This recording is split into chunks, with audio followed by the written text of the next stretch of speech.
형제가족 여러분 안녕하세요. 오늘은 6월 2일 목요일 생명과 복, 사망과 화라는 제목으로 신명기 30장 11절부터 20절까지를 묵상하겠습니다. 11절, 내가 오늘 내게 명령한 이 명령은 내게 어려운 것도 아니요 먼 것도 아니라. 여러분 어저께 30장 1절부터 10절 말씀을 기억하면 하나님은 돌아오는 자, 회개하는 자에게 복을 주시겠다고 말씀하십니다. 다시 얘기하면 혹시 이스라엘 백성들이 불순종을 선택하고 우상을 선택하고 잘못된 길을 선택해서 그 바닥에서 하나님을 기억하고 돌아왔을 때 하나님은 그에게 다시 한번 기회를 주시고 하나님은 복의 통로가 되게 하신다는 것을 말씀하셨어요. 그런데 와서 말씀을 다시 듣고 지켜 행하라고 말씀하십니다. 그런데 그렇게 지켜야 될 명령은 오늘 11절에 보니까 되게 어려운 것도 아니에요. 어렵다는 것은 인간의 힘으로 할 수 없는 불가능한 명령이 아니라는 것입니다.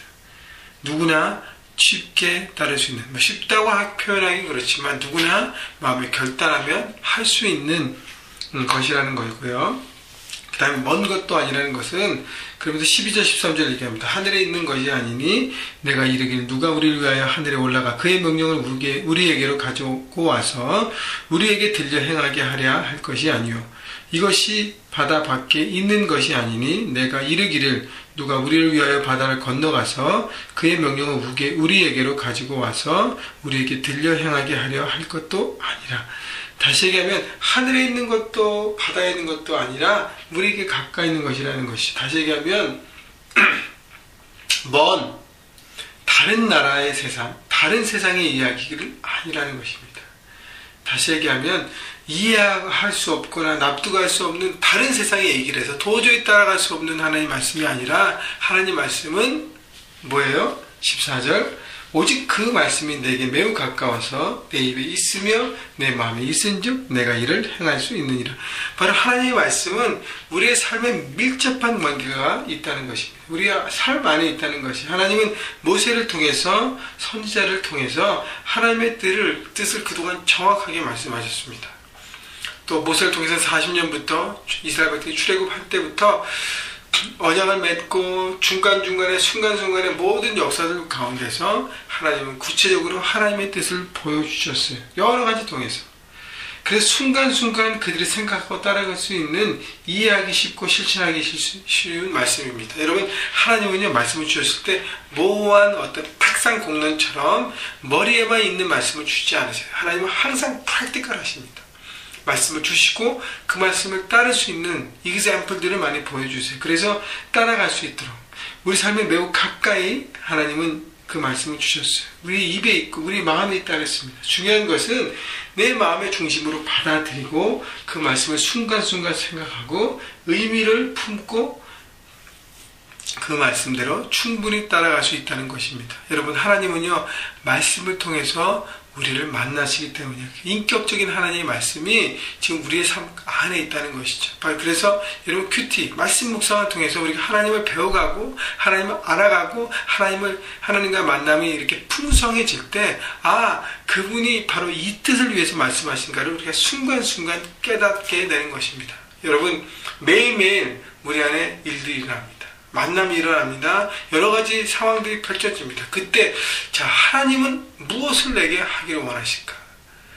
여러분 기도하고 바라보고 생각하고 묵상하면 여러분의 생각이 열리고 여러분의 눈이 열리고 여러분의 마음이 열려서 그분의 마음을 품을 수 있다는 것이. 그래서 그 다음에는 우리가 우리의 삶 가운데 실천할 수 있는 생활 가운데 적용할 수 있는 하나님 말씀대로 살아가는 하나님의 사람으로서 여러분 그렇게 살 수 있는 충분한 가능성 그것이 있다는 것입니다. 결국 내가 이를 행할 수 있느니라 충분히 할 수 있다는 것이죠. 그래서 14절 마지막에 내가 이를 행할 수 있느니라라고 쓴 것은 뭐냐면 하나님 말씀을 주신 목적은 바로 행함이라는 것이에요.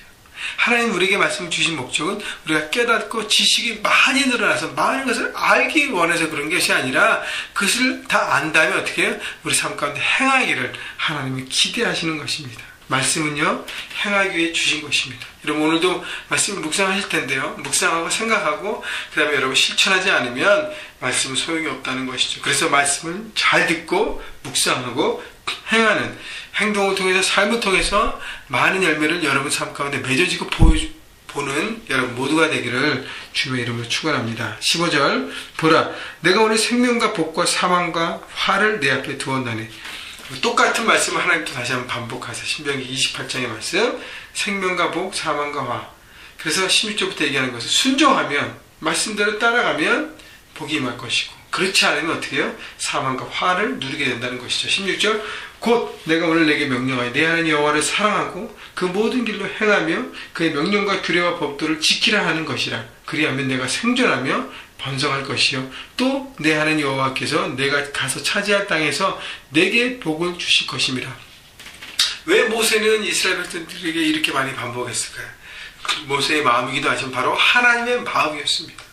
그들이 가나안 땅에 들어가면 인생의 두 갈래 길, 선택의 길이 계속적으로 주어질 텐데 그때 무엇을 선택해야 될지를 구체적으로 자세하게 무엇을 통해서 말씀하시는 것이죠. 여러분 그래서 여러분 이 내용을 봐도 하나님 말씀을 이렇게 가까이 있는 것이 이렇게 삶 가운데 적용해야 될 텐데 과연 너희가 어떻게 할 것인가 무엇을 선택하는 것이 옳은 것인지 다시 한번 깨닫고 지혜로운 선택을 하라는 것입니다. 그래서요 여기 보면 생명과 복을 얻기 위해서 우리가 해야 될 선택 중에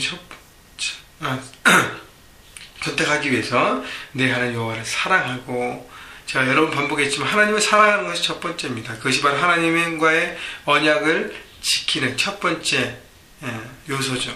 그래서 하나님 우리와의 깊은 관계를 원하세요. 하나님이 아담을 지으시고 아담과 에덴 동산에서 대화하신 이유는 그 대화가 너무너무 기뻤기 때문입니다. 그래서 하나님은 아브라함을 모세를 친구처럼 이렇게 대하면서 이렇게 대했습니다. 그런 관계를 맺었습니다. 여러분 억지로 하면 할 수 없어요. 마음으로 원해야 하는 것입니다. 그래서 하나님을 사랑하면 그 다음에 말씀을 따르는 것은 자동적이에요. 그래서 그렇게 되면 형통한 삶이 오는 것입니다. 17절 그러나 내가 만일 마음을 돌이켜 듣지 아니하고 유혹을 받아 다른 신에게 절하고 그를 섬기면 내가 오늘 너에게 선언하노니 내가 반드시 망할 것이라. 내가 요단을 건너가서 차지할 땅에서 너의 날이 길지 못할 것이라. 들어가긴 하지만 그 땅을 차지하게 하지만 길게 살지 못한다는 것이죠. 왜냐하면 잘못된 선택을 하기 때문에. 여러분 우리도요 우리 삶 가운데 이런 선택들이 계속 옵니다. 그런데요 여러분 선택을 오늘 하루만 잘했다고 해서 끝나는 것이 아닙니다. 인생의 두 갈래의 길 매일매일 우리는요 하나님 말씀을 따를 것인가 세상의 원리를 따를 것인가 이런 매일매일 갈등의 요소 가운데 그 선택이 주어집니다. 오늘 성공했다고 해서 내일 다시 그것을 성공하라는 보장이 없어요. 날마다 말씀 가운데 깨어 있어야 합니다. 성령 하나님께 날마다 기도하셔야 돼요. 성령님 나를 도와주세요. 하나님의 뜻을 분별할 수 있도록 지혜로운 선택을 할 수 있도록 내게 지혜와 힘과 용기와 의지를 주시옵소서라고 기도하고 나갈 때 성령께서 우리를 도우시고요. 여러분이 또 의지적으로 선택하셔야 하는 것입니다. 여러분 그래서 올바른 선택만이 올바른 삶, 풍성한 삶에 보장된 약속인 것입니다. 여러분 그래서요 매일매일 선택의 순간에 마음 가운데 중심으로 올바른 선택을 하십시오. 그리고 혹시 여러분 선택을 잘못해서 여러분 바닥 가운데 있습니까? 빨리 돌이켜서 올바른 선택으로 다시 돌아올 때 여러분 하나님이 우리에게 아직도 기회를 주십니다. 이렇게 올바른 선택을 통해서 여러분 삶의 풍성함을 누리시기를 하나님 주신 그 복을 누리시고 복을 나누시는 축복의 통로가 되시기를 주님의 이름으로 축원합니다.